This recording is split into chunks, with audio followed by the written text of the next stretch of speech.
आगे बढ़ते हैं देश की बात में और बात राजू श्रीवास्तव की। आज हास्य कलाकार राजू श्रीवास्तव का निधन हो गया।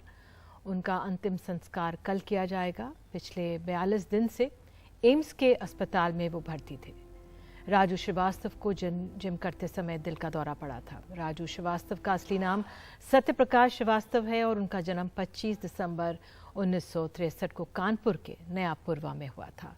उन्होंने 1993 में हास्य में कदम रखा और 80 में वो घर छोड़कर मुंबई चले गए थे। 2005 में शुरू हुए the great Indian laughter show में पहली बार राजू श्रीवास्तव ने गजोधर कैरेक्टर पर कॉमेडी की थी। 16 फिल्में और 14 टीवी शोज में उन्होंने काम किया था।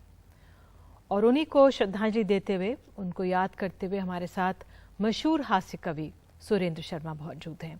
बहुत बहुत धन्यवाद सुरेंद्र शर्मा जी समय निकालने के लिए। आज आपकी कुछ यादें राजू श्रीवास्तव के साथ जो आप साझा करना चाहें।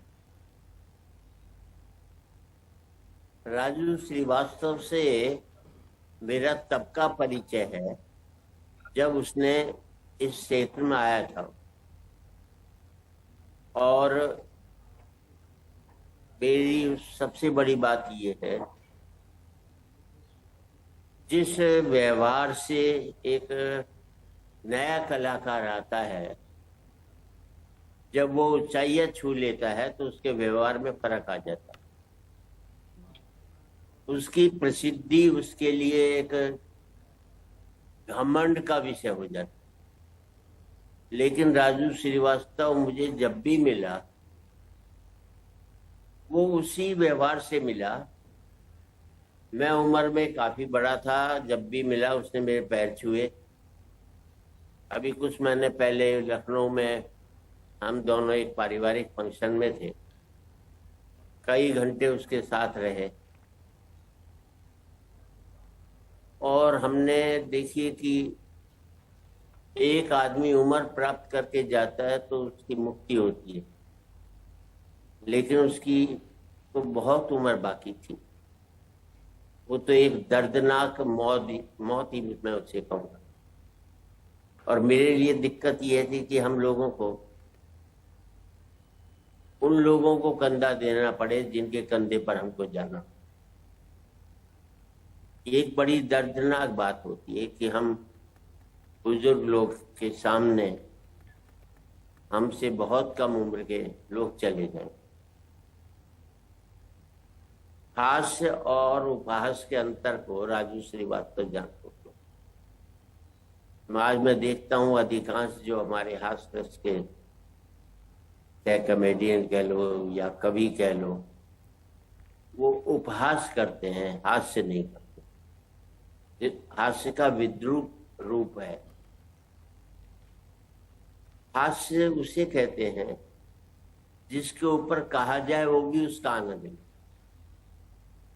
तो राजू की जो कॉमेडी होती थी, वो जिसके ऊपर भी, किसी भी पात्र के ऊपर, चाहे वो राजनीति के लोग हों या कोई भी रहे, उसको सुन करके उनको भी उल्लसित होते थे, वो भी साथ साथ हंसते थे, ना कि उससे चिढ़ते थे।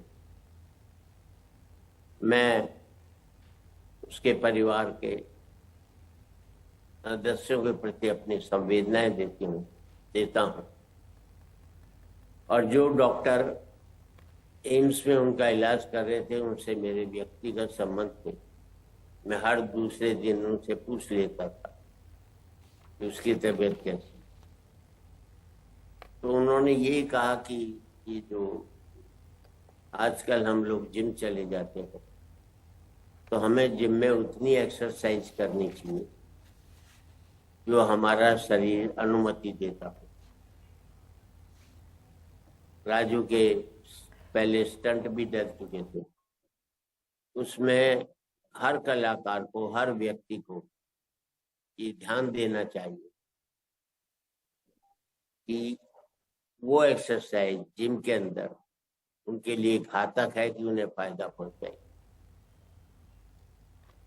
आज राजू नहीं है। अक्सर टीवी पर वो ऐड करते थे। आज भी जब वो ऐड देखा तो बरबस आंखें भर आई। आपने उन्हें बहुत स्नेह से याद किया है, कुछ अहम सुझाव भी आपने आज दिए। उनकी कला और शख्सियत से जुड़ी कुछ और बातें या यादें जो आपको इस समय याद आ रही हो?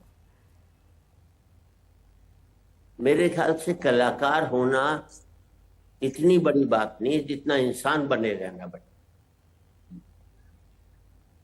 वो एक अच्छा इंसान भी था। हम जब कलाकार हमारा बड़ा हो जाता है तो हमारा इंसान जो है वो ओछा हो जाता है। हम किसी को फिर अपने बराबर नहीं समझते। आदमी किसी भी ऊंचाई पर पहुंच जाए लेकिन जमीनी जुड़ाव जो रहे वो बराबर कायम रहे। कोई उसके साथी उसका कोई कह भी नहीं सकता कि राजू जब शुरुआत भी नहीं की होगी, जो सहजता उसके अंदर थी वही सहजता तब रही कि जब वो एक हास्य की ऊंचाइयों पर पहुंचे। ये एक बहुत बड़ी बात होती है हर कलाकार के लिए। प्रसिद्धि, पद और पैसा ये दिमाग पर चढ़ता है, लेकिन राजू श्रीवास्तव की ये तीनों चीजें पैरों में थी। पद का मतलब तो वैसे भी पैर ही होता है। मैं समझता हूँ सबसे बड़ी बात यह है कि उसके परिवार को एक ढाढ़स भी दे क्या दें उसको। प्रेम शर्मा जब भी जरूरत हो उनके परिवार को किसी भी मौके पर, तो समझ लें एक परिवार का सदस्य अभी भी है। और कई परिवार के कई ऐसे लोग हैं जो श्रीवास्तव के आज भी उतने ही जुड़े हुए हैं